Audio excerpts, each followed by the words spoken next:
organ failure and other things going on.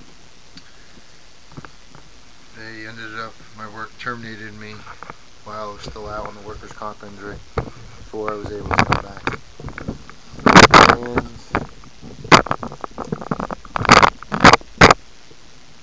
then I was in the middle of chelation treatment because I was diagnosed with lead poisoning, and they canceled my benefits.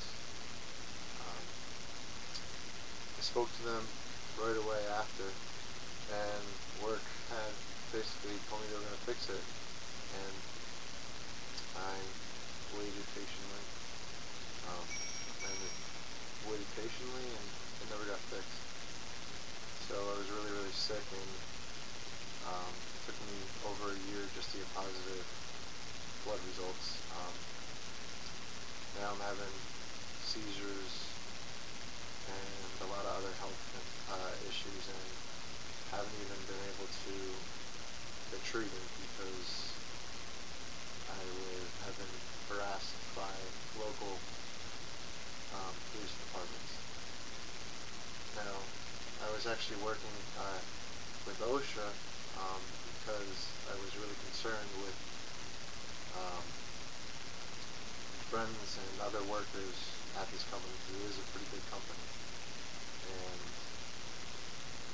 we had spoke for probably about an hour all in all, and basically because my work terminated me while I was still out, I'm not a current employee, so I guess they couldn't do an official complaint. I have the whole conversation recorded. However, I was working on protecting my friends and coworkers when recently the police entered my house, and things got broke in my room that were given to me by my mother, who is now deceased, handed down to her from her mother. So they came in the house. They ended up arresting my landlord's daughter for possession of weed, which he just had 2 hips replaced. So I'm afraid to leave the house. Now I'm not even allowed to drive. I have 2 eye surgeries, then trying to make ends meet doing errands for my bicep tendon. Right after I finally got my unemployment, which my work lied and said that I just didn't come back. Didn't come back July 29th when I was supposed to, when they knew that wasn't true, and in all the recordings of the conversations we had, they're obviously lying, and it's very easy to see, or hear, I should say. Now, all this happened to me, and it's horrible. It really, really, really is. But there's more to this story too. It was also affecting other people. Just prior to me leaving work with the workers' comp injury, somebody at my work killed somebody. Not at the job site, but they were charged with murder, and I believe the police came and actually searched for the murder weapon there. So, it's very, very serious. It's a very, very serious situation, and just listening here, I promise you will save some lives in different ways. Now going on to that, my work lied. I eventually got overturned by the appeal tribunal. Then going from there, I was recently working with OSHA, and along the time of going to doctors and trying to figure out my health situation, which has been extremely rough, because I'm ultimately worried about my own safety and not getting thrown in jail again. I was thrown in jail based on cases that were fabricated, and it's obviously clear if you just look at any of all the documents I put all over Facebook. I just want somebody to look into this because it just doesn't make sense how they can make me slip through the system like this. And it's just sad because just even recently I was trying to help my neighbors shovel the heavy snow at the end of the driveway. And basically, I was helping my neighbors, and the plow trucks were waiting for me to finish.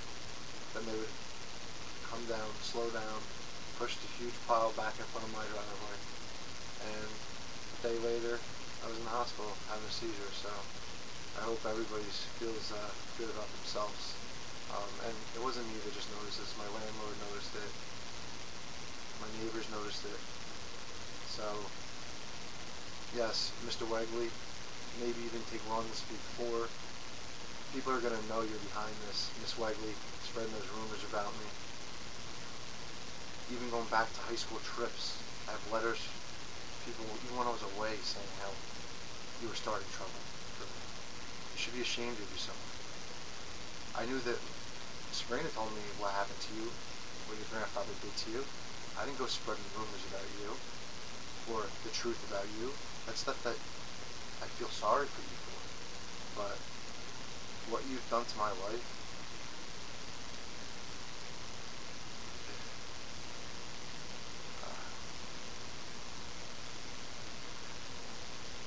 so basically,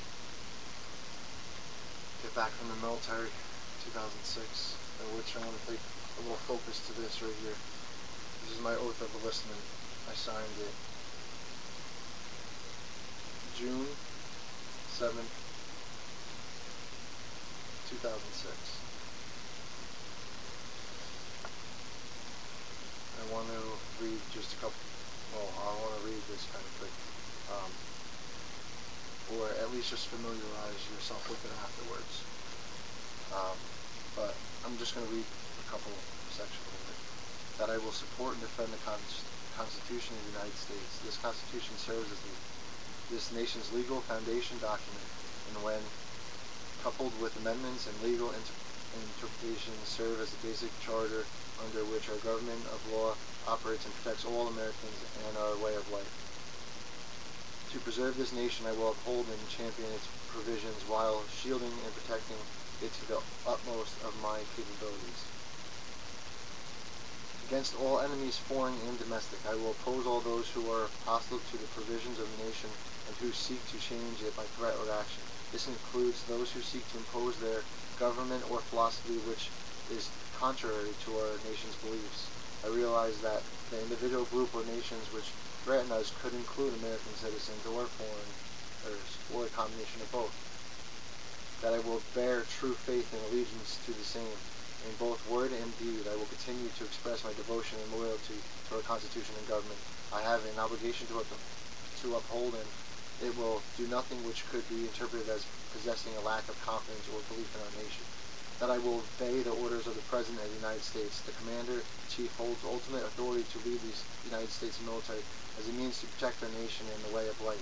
As outlined in our laws, the military serves the democratically elected leader of this nation, and the orders of the officers appointed over me acknowledge that the officers are placed in positions of leadership over me and are responsible to maintain order and discipline in the military environment while executing duties to accomplish assigned missions and tasks, according to the regulations of the Uniform Code of Military Justice. As the military operates worldwide and within unique circumstances, there is a special system of laws and courts to help maintain good order and discipline. The system protects my rights while a member of the military. So help me God. With my belief in a supreme being, I make the covenant of conscience and invoke assistance of higher power in fulfilling the obligations of this oath to society. This is what I signed, and that's why I was asking who protects me. Basically, this all started from a girl I dated in 8th grade. I was like 13 years old, I believe. And this family's taken multiple stabs at me. They got the police involved. I think it was 2011. Officer Jess of Pumpkin Lakes. And they didn't get the outcome they wanted, basically because Miss Wegley was going to be charged for endangering the welfare of a child because they were worried about me having pictures that Serena and I had taken when we were younger, and they were worried about them ever getting out. So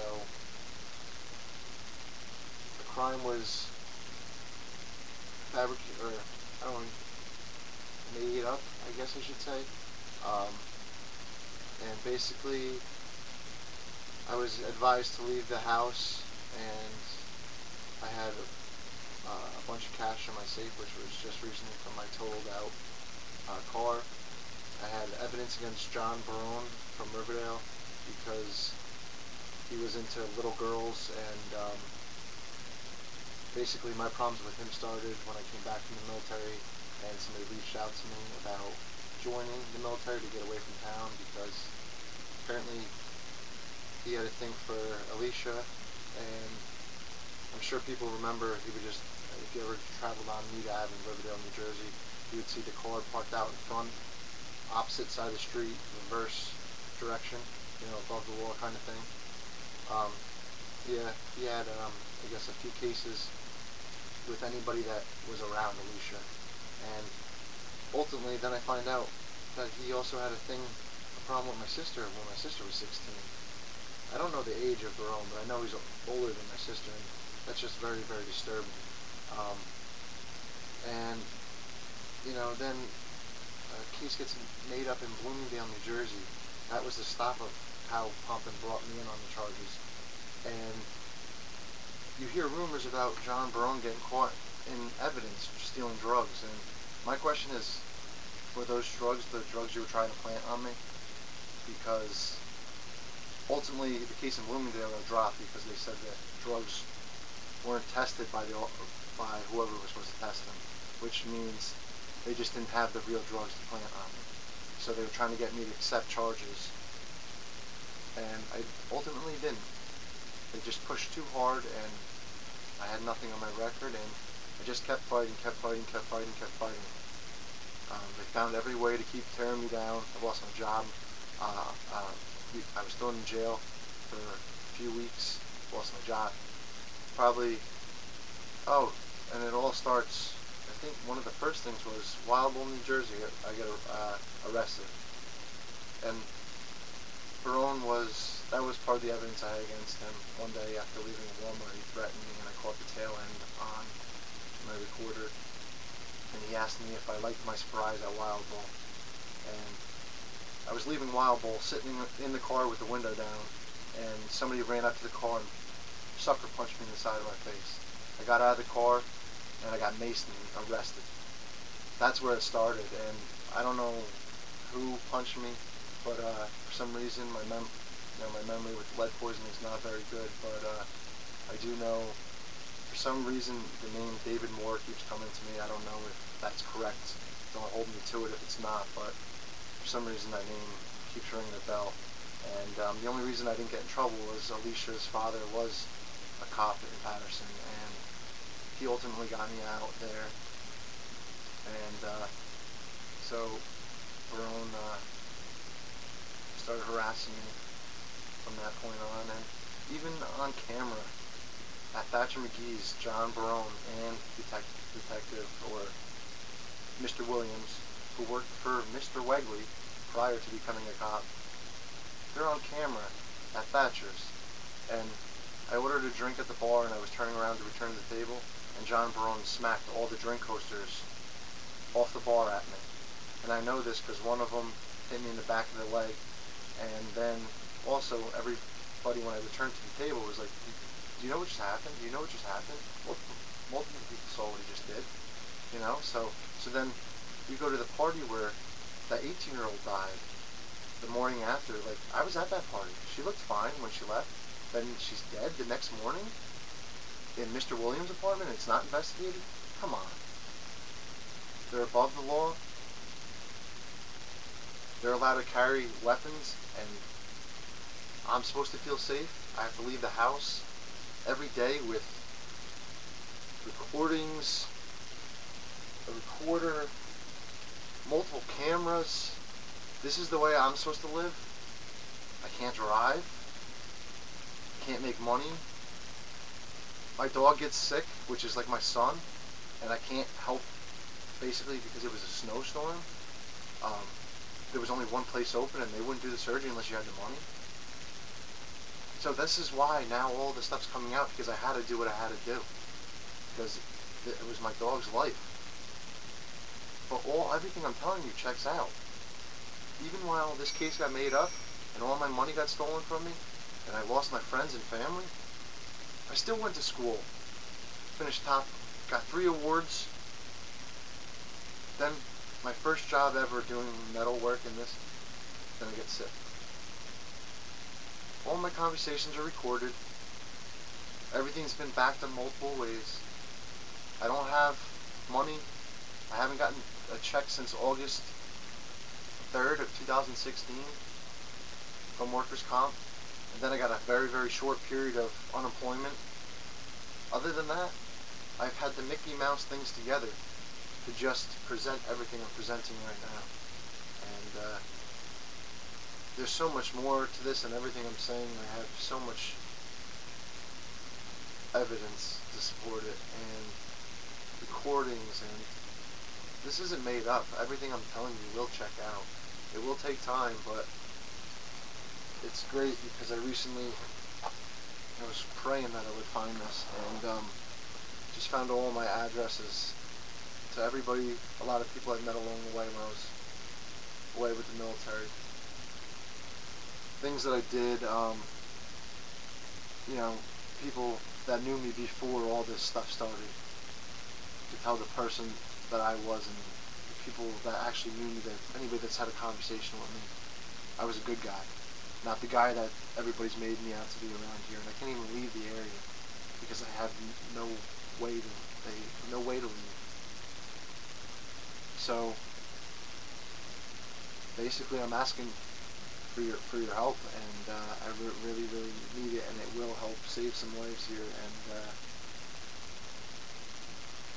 you're gonna probably wondering why I have glasses on and got the hat on, but yeah, I haven't had a chance to finish applying for the assistance for the food and for the heat and all that stuff, because if I get thrown in jail again, they don't have any reason now, so if they don't have a reason then, it doesn't matter. You don't have to worry about those things. When you're in jail, you don't have to worry about the benefits. You don't have to worry about anything like that. So see what's my top priority and wonder why I have to live the way I live, and now it's just been enough. And they bullied me for too long, and then recently I found a wallet leaving Walmart. I left the doctor's appointment, went to Walmart to return. I was going to return the tub. I've been trying to pack things because I was supposed to move prior to this, and then I got torn my bicep tendon and couldn't.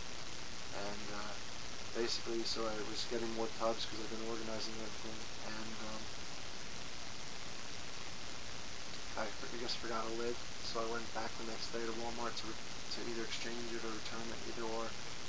And I was online for like probably half an hour, and then Simone had called or texted me saying she needed a car, and I hadn't told her I went to Walmart. I was only supposed to go to my appointment in Brompton. So I went to Walmart, and now I'm ready to, I'm rushing. This is probably the only time I didn't return the shopping cart for the thing when I ran out. I'm always the guy that does. And so I rushed out. But on my way out, I found a wallet. Went home, told my landlord and Simone about it. Also, my brother about it. Me and my brother went out to get some food. Within an hour of leaving Walmart, 5 cops were in my house, rummaging through my stuff. I don't know how it went down, but when I came home, the picture on top had fallen, so I don't know if it was from them opening drawers and stuff. And previously, this angel that my mother had given me from her mother must have gotten pushed by the fallen picture frame, fell off, the angel wing broke its wing, and there's nothing that can replace those things to me. So then you also have things like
get a chance, you can give me a call.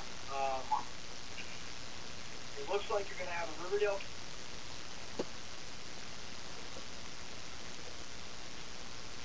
case. David Kent, how you doing? It's Sergeant Steve Cavati, Pompton Lake Police. Listen, when you get a chance, you can give me a call back, please. I appreciate it. I was trying to speak to you earlier on the phone, but we disconnected. Anyway, when you get a chance, you can give me a call. It looks like you're going to have a Riverdale case, which we're not involved in, but they dropped off paperwork at the house, and you're probably going to have a court date for them. Okay, now also, there was an item, I'm sure you know there was an incident at the home last night, okay? We were there for trying to contact you, and it led to something else. There was an item that was found in the home, okay, that looks like it's probably owned by you. So, it looks like it might be some type of drug, but we don't know at this time. So I'm giving you the opportunity to come in and give us a statement on what it is. All right, I'm working tonight until 7 a.m. I'm also working tomorrow night, all night from 7 p to 7 a. So if you want to come in and give me a statement on it, all right, and tell me what it is, we'll go from there. All right, and just ask for me, Sergeant Steve Cafati. If not, Dave, then we're going to continue our investigation, and there could be additional charges. So I'm giving you an opportunity to come in and speak to me.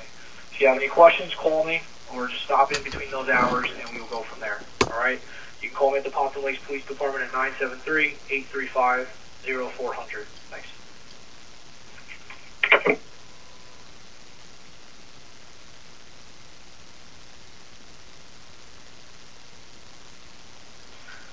Mr. David Kent, how you doing? This is Sergeant Steve Cafati, Pompton Lakes Police. I left you one message, and I was waiting for a phone call. Never heard from you. Listen, this is my last message that I'm leaving you. All right? Trying to work with you here, but the bottom line is if I don't get a statement from you or Simone claiming who owns that pill, when the results come back from the lab, if it is a CDS or, in other words, a drug, an illicit drug, someone's getting charged. And if I don't get a statement from either one of you, there's going to be charges for both of you. And I'm saying this as respectfully as I can, but with your pending charges in Riverdale right now for that theft, which, if you did it or not, I know you said you were going to be fighting that in court from what I understand, and that's fine. But that charge is still pending. And now with Simone's pending charges from the marijuana in the house, it is possible that with this new charges from these pills, that they might go on a warrant, which means that you and Simone could possibly spend time at Passaic County Jail. All right? I'm trying to work with you and give you an opportunity to contact me so we can just try and figure this out as best we can. So this is my last phone call. I will not be contacting you again about this. But if I don't hear from you, I'm simply going to wait for the results from the lab, and then you both are going to be charged. Okay? So I'm asking that you come down to headquarters and talk to me about this. If you feel more comfortable calling me over the phone and not just walking down here, that's fine. Call me and we'll at least discuss it over the phone and we'll go from there. All right? My telephone number at headquarters is 973-835-0400. You know who I am. Just ask for me. If I'm working, we're going to talk. If not, leave me a voice message and I'll get back to you. All right, again, 973-835-0400, and it's Sergeant Steve Cafati, Pompton Lakes Police. Thanks.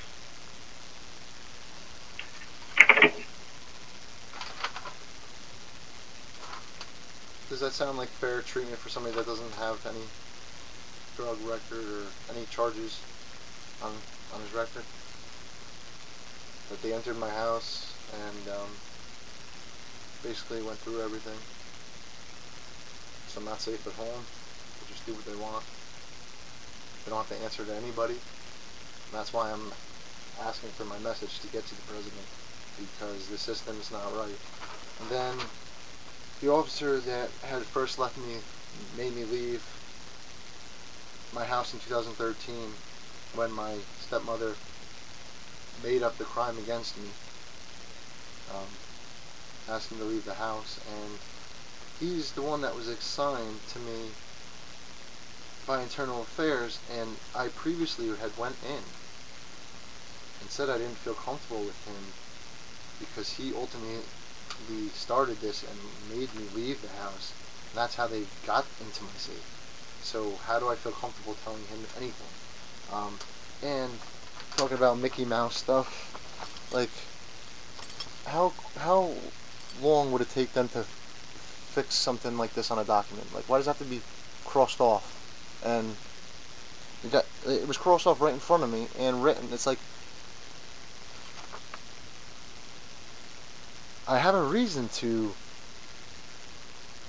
not believe anything you guys say. You guys trick people into stuff all the time. And I know you guys wanted me on the drug court for a while and you won't let me out of jail. And if I would have accepted that, I would have been buried, and I know that. So that's why I had to wait it out.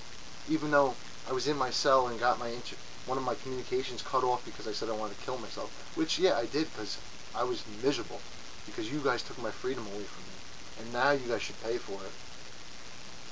You think this is just, oh, Dave's on drugs? Well, guess what? I was recently at the hospital. Anybody that knows me, any family member will tell you that's not true. It's not true. He's crazy?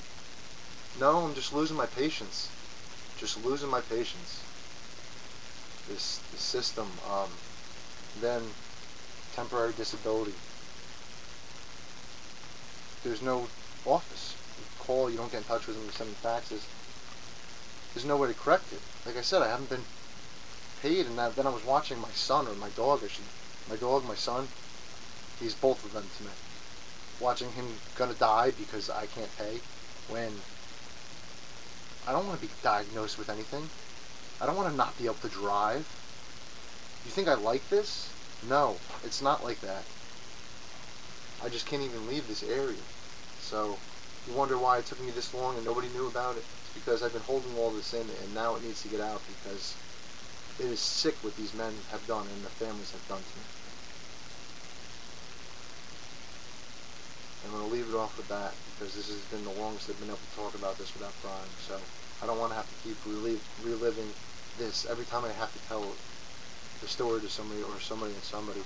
And there's a lot to get in, but anybody that knows me, anybody that really knows me, could easily put the pieces together, and there's people around that all know information about this.